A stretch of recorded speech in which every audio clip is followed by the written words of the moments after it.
ತರಗತಿ ಕನ್ನಡ ಪದ್ಯಭಾಗ 5 ಹಸುರು ಪ್ರಶ್ನೋತ್ತರಗಳು. ಕೃತಿಕಾರರ ಪರಿಚಯ. ಕುವೆಂಪು.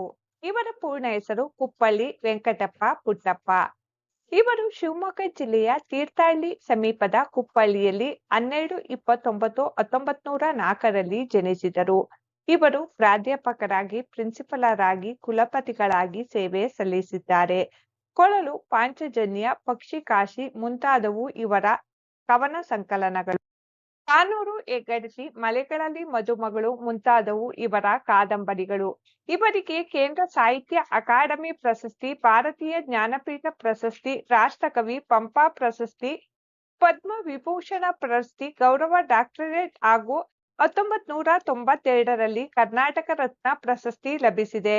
ಪ್ರಸ್ತುತ ಪದ್ಯಭಾಗವನ್ನು ಕುವೆಂಪು ಅವರ ಪಕ್ಷಿಕಾಶಿ ಕವನ ಸಂಕಲನದಿಂದ ಆಯ್ದುಕೊಳ್ಳಲಾಗಿದೆ. ಮುಖ್ಯ ಪ್ರಶ್ನೆ 1. ಕೊಟ್ಟಿರುವ ಪ್ರಶ್ನೆಗಳಿಗೆ ಒಂದು ವಾಕ್ಯದಲ್ಲಿ ಉತ್ತರಿಸಿ. ಪ್ರಶ್ನೆ 1.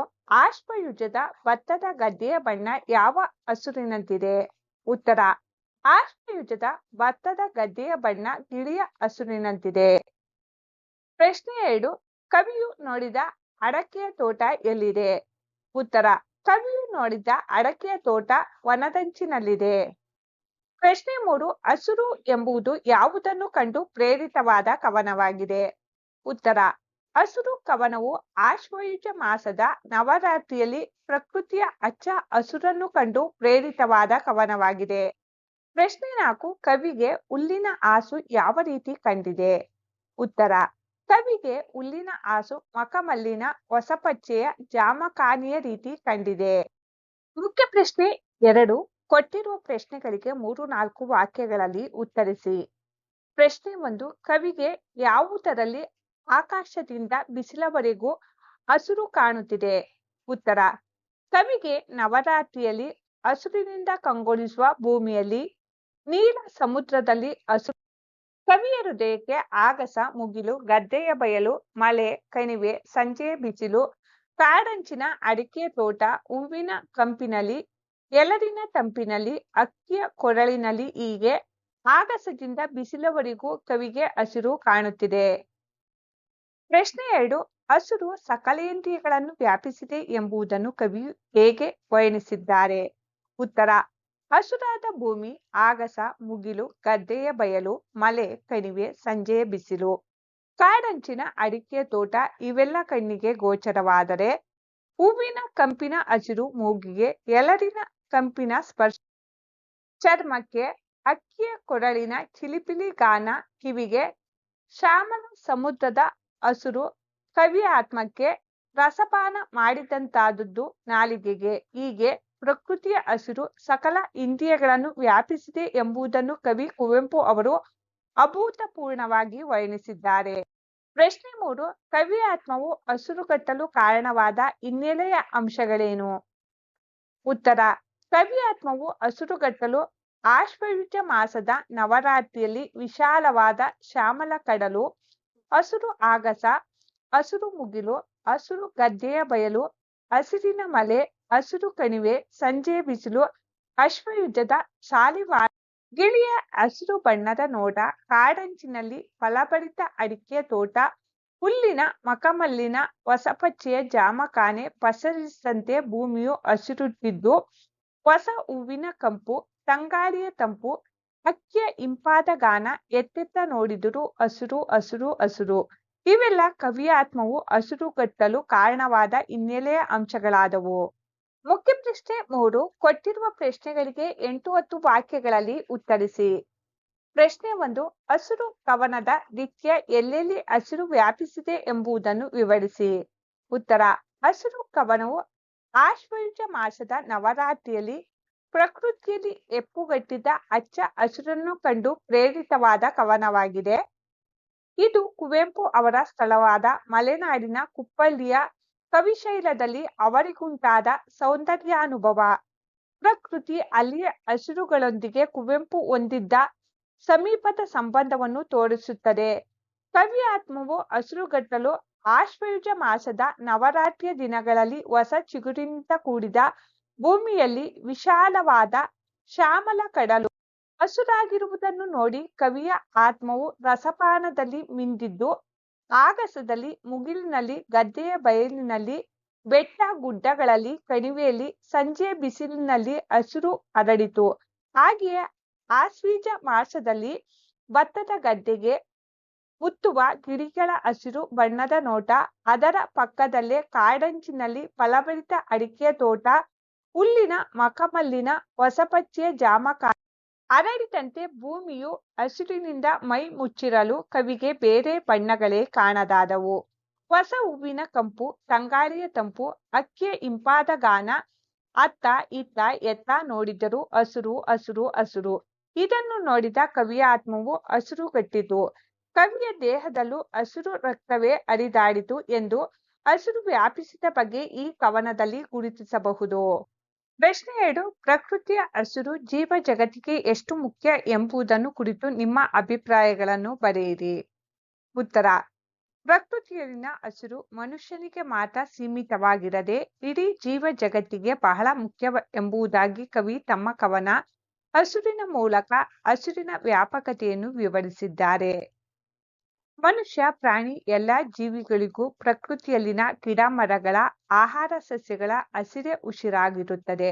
ಉದಾಹರಣೆಗೆ ಆಡು, ದನ, ಹಸು, ಕುರಿ, ಆನೆ, ಜಿಂಕೆ, ಜಿರಾಫೆ, ಮಂಗ ಮುಂತಾದವುಗಳಿಗೆಲ್ಲ ಮರದ ಹಸಿರೆಲೆ, ಭೂತಾಯಿಯ ಮೇಲೆ ಬೆಳೆಯುವ ಹುಲ್ಲು ಸೊಪ್ಪು ಆಹಾರವಾಗಿದೆ.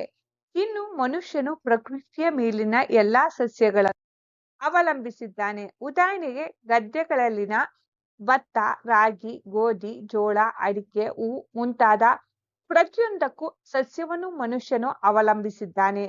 ಬೆಟ್ಟವನ್ನು ಆವರಿಸಿರುವ ಹಸಿರು ಗಿಡಮರಗಳು ಔಷಧ ರೂಪದಲ್ಲಿ ಮಾನವನ ಜೀವನದಲ್ಲಿ ಬಹಳ ಪ್ರಮುಖವಾಗಿದೆ.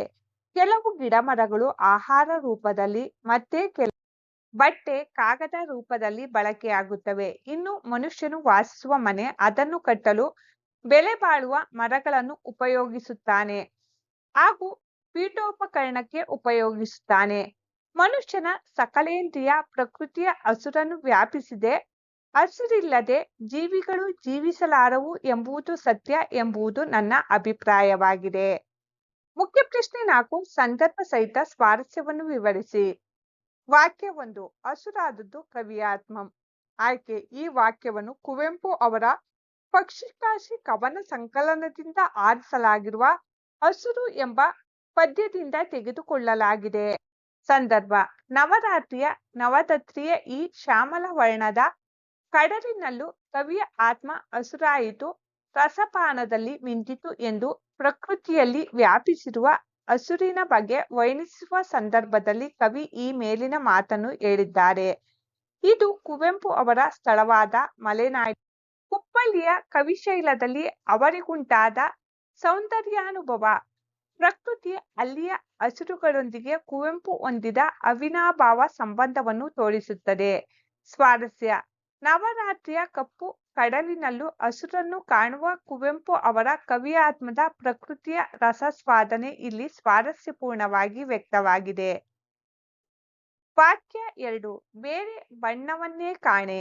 ಆಯ್ಕೆ: ಈ ವಾಕ್ಯವನ್ನು ಕುವೆಂಪು ಅವರ ಪಕ್ಷಿಕಾಶಿ ಕವನ ಸಂಕಲನದಿಂದ ಆರಿಸಲಾಗಿರುವ ಹಸುರು ಎಂಬ ಪದ್ಯದಿಂದ ತೆಗೆದುಕೊಳ್ಳಲಾಗಿದೆ. ಸಂದರ್ಭ: ಆಶ್ವೀಜ ಮಾಸದಲ್ಲಿ ಭತ್ತದ ಗದ್ದೆಗೆ ಮುತ್ತುವ ಗಿಳಿಗಳ ಹಸಿರು ಬಣ್ಣದ ನೋಟ, ಅದರ ಪಕ್ಕದಲ್ಲಿ ಕಾಡಂಚಿನಲ್ಲಿ ಫಲಭರಿತ ಅಡಿಕೆಯ ತೋಟ, ಹುಲ್ಲಿನ ಮಖಮಲ್ಲಿನ ಹೊಸಪಚ್ಚೆಯ ಜಾಮಖಾನೆ ಹರಡಿದಂತೆ ಭೂಮಿಯು ಹಸಿರಿನಿಂದ ಮೈ ಮುಚ್ಚಿರುವ ಬಗೆಯನ್ನು ವರ್ಣಿಸುವ ಸಂದರ್ಭದಲ್ಲಿ ಕವಿ ಈ ಮೇಲಿನ ಮಾತನ್ನು ಹೇಳಿದ್ದಾರೆ. ಸ್ವಾರಸ್ಯ: ಭೂಮಿಯ ಮೇಲೆ ಎಲ್ಲೆಂದರಲ್ಲಿ ವಿವಿಧ ರೂಪದಲ್ಲಿ ಹಸಿರು ಪಸರಿಸಿರುವುದನ್ನು ನೋಡಿ ರಸದಾನಂದ ಹೊಂದಿದ ಕವಿ ಬೇರೆ ಬಣ್ಣಗಳೇ ಕಾಣದಾದವು ಎಂದು ಹೇಳಿರುವಲ್ಲಿ ಅವರ ರಸಾಸ್ವಾದನೆಯ ಔನ್ನತ್ಯವನ್ನು ಸ್ವಾರಸ್ಯಪೂರ್ಣವಾಗಿ ಅಭಿವ್ಯಕ್ತಪಡಿಸಿರುವುದನ್ನು ಕಾಣಬಹುದಾಗಿದೆ. ವಾಕ್ಯ 3. ಹಸುರು ಹಸುರೆಲೆಯುಸಿರು. ಆಯ್ಕೆ: ಈ ವಾಕ್ಯವನ್ನು ಕುವೆಂಪು ಅವರ ಪಕ್ಷಿಕಾಶಿ ಕವನ ಸಂಕಲನದಿಂದ ಆರಿಸಲಾಗಿರುವ ಹಸುರು ಎಂಬ ಪದ್ಯದಿಂದ ತೆಗೆದುಕೊಳ್ಳಲಾಗಿದೆ. ಸಂದರ್ಭ: ಹೊಸ ಹೂವಿನ ಕಂಪು, ಬೀಸುವ ಗಾಳಿಯ ತಂಪು, ಹಕ್ಕಿಯ ಕೊರಳಿನಿಂದ ಹೊರಟ ಗಾನದ ಇಂಪು, ಅಲ್ಲದೆ ಇಡೀ ಭೂಮಿಯ ಶ್ವಾಸವೆಲ್ಲ ಹಸಿರುಮಯವಾಗಿದೆ ಎಂದು ವರ್ಣಿಸುವ ಸಂದರ್ಭದಲ್ಲಿ ಕವಿ ಈ ಮೇಲಿನ ಮಾತನ್ನು ಹೇಳಿದ್ದಾರೆ. ಇಲ್ಲಿ ಹೂವು, ಗಾಳಿ, ಹಕ್ಕಿಯ ಗಾನದಲ್ಲಿ ಬೇರೆ ಬೇರೆ ಅನುಭವವಿದ್ದರೂ ಕವಿಯ ಏಕತಾ ದೃಷ್ಟಿಯಲ್ಲಿ ಎಲ್ಲದರಲ್ಲೂ ಹಸುರೇ ಕಾಣುತ್ತದೆ. ಸ್ವಾರಸ್ಯ: ಹಸುರು ಸರ್ವೇಂದ್ರಿಯಗಳನ್ನು ವ್ಯಾಪಿಸಿದೆ ಎಂದು ವರ್ಣಿಸುವ ಕವಿಯ ಕಲ್ಪನೆ ಇಲ್ಲಿ ಸ್ವಾರಸ್ಯಪೂರ್ಣವಾಗಿ ಮೂಡಿಬಂದಿದೆ. ವಾಕ್ಯ 4 ಹಸುರತ್ತಲ್, ಹಸುರಿತ್ತಲ್, ಹಸುರೆತ್ತಲ್. ಆಯ್ಕೆ: ಈ ವಾಕ್ಯವನ್ನು ಕುವೆಂಪು ಅವರ ಪಕ್ಷಿಕಾಶಿ ಕವನ ಸಂಕಲನದಿಂದ ಆರಿಸಲಾಗಿರುವ ಹಸುರು ಎಂಬ ಪದ್ಯದಿಂದ ತೆಗೆದುಕೊಳ್ಳಲಾಗಿದೆ. ಸಂದರ್ಭ: ಅತ್ತ ಇತ್ತ ಎತ್ತಲು ಹಸುರೇ ಆವರಿಸಿರುವುದನ್ನು ಕವಿದೃಷ್ಟಿಯಿಂದ ನೋಡಿದ ಕುವೆಂಪು ಅವರು ಕಡಲಿನಲ್ಲಿ ಎಲ್ಲೆಲ್ಲೂ ಹಸುರೇ ಹಸುರು, ಕವಿಯ ಆತ್ಮ ಹಸುರು ನೆತ್ತರಿನಿಂದ ಹಸಿರುಗಟ್ಟಿತು ಎಂದು ವರ್ಣಿಸುವ ಸಂದರ್ಭದಲ್ಲಿ ಈ ಮೇಲಿನ ಮಾತನ್ನು ಹೇಳಿದ್ದಾರೆ. ಎಲ್ಲೆಲ್ಲೂ ಹಸುರನ್ನು ಕಂಡ ಕವಿಯ ಆತ್ಮವು ಹಸಿರುಗಟ್ಟಿತಲ್ಲದೆ ಅವರ ದೇಹದಲ್ಲಿನ ರಕ್ತವೂ ಹಸುರೇ ಎಂದು ವರ್ಣಿಸಿದ್ದಾರೆ.